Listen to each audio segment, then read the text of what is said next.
FYI nih, kenapa sih mereka curiga kalau Lois itu ternyata bukan pemuda biasa? Ada kalian. Halo.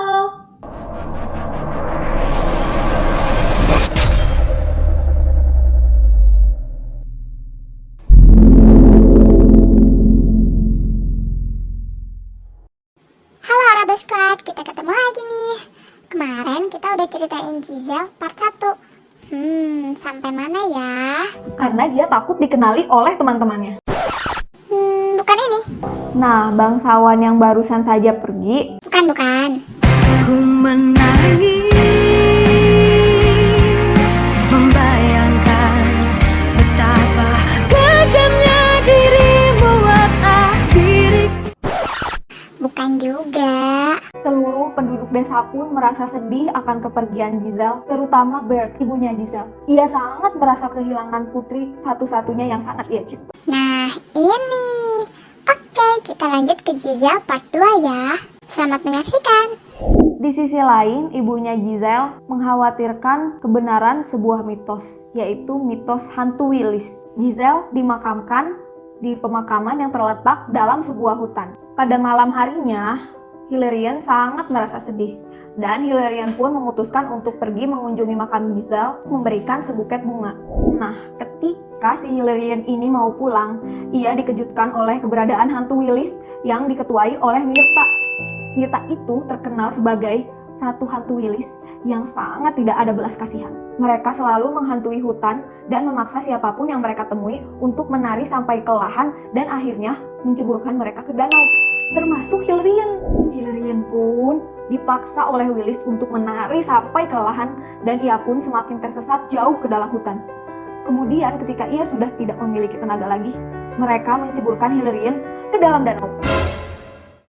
Dan Hilarion pun tidak pernah kembali lagi.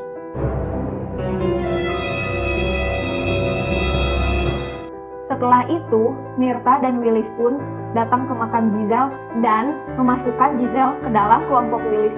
Tidak lama setelah itu, Albrecht pun datang ke makam Giselle untuk meletakkan sebuah bunga. Ia pun menangis terseduh-seduh di hadapan makam Giselle karena ia merasa bersalah atas kematian Giselle. Ia merasa kekasihnya yang paling ia cintai pergi selama-lamanya, dan itu semua disebabkan oleh dirinya sendiri. Ketika Albrecht sedang menangis, anggota Willis pun datang termasuk Giselle.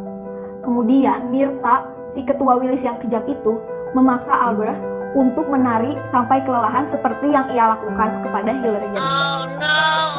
Melihat kedatangan para Willis, Albrecht pun sangat merasa ketakutan. Ia memohon kepada Giselle untuk membebaskannya keluar dari hutan dan memaafkan semua kesalahan Albrecht. Giselle yang cintanya tidak pernah berkurang untuk Albrecht dengan senang hati dan leluasa memaafkan semua kesalahan Albrecht. Tidak seperti Willis-Willis lain yang sangat pendendam. Ia memohon kepada Myrtha untuk melepaskan Albrecht keluar dari hutan. Tetapi Myrtha yang terkenal sebagai ketua Willis yang tidak memiliki ampun sama sekali, ia tidak akan membiarkan Albrecht pergi begitu saja keluar dari hutan. Permohonan Giselle untuk melepaskan Albrecht pun ditolak oleh Myrtha, dan ia memaksa Albrecht untuk menari sampai kelelahan. Giselle pun menemani Albrecht menari hingga fajar tiba.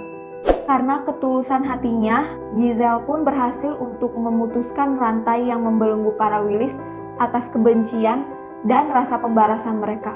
Akhirnya, roh-roh Willis pun kembali ke kuburan mereka dengan hati yang tenang, termasuk roh dari Giselle. Setelah mengucapkan salam perpisahan kepada laki-laki yang sangat ia cintai, yaitu Albrecht, akhirnya Giselle pun kembali ke makamnya dan beristirahat dengan tenang.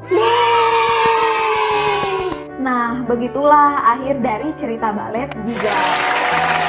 Cerita Giselle pertama kali dibawakan di Prancis pada tanggal 28 Juni 1841 oleh Ballet du Théâtre de l'Académie Royale de Musique.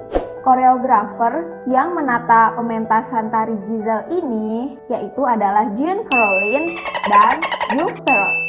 Nah, balerina yang pertama kali membawakan karakter Giselle adalah Carlotta Grisi atau nama panjangnya Coronadel Josephine Mary Grisi. Carlotta Grisi ini adalah seorang balerina yang berasal dari Italia. Ia lahir pada tanggal 28 Juni tahun 1819. Kalau kalian sadar, pementasan pertama Giselle itu adalah pada saat hari ulang tahunnya Carlotta Grisi. Happy birthday to you. Grisi memulai debut pertamanya di dunia balet, yaitu di London pada tahun 1836. Saat itu usia Grisi adalah 17 tahun. Oh my god! Penampilan terakhir Carlotta Grisi yaitu di Les Metamorphoses atau Satanella pada tahun 1849.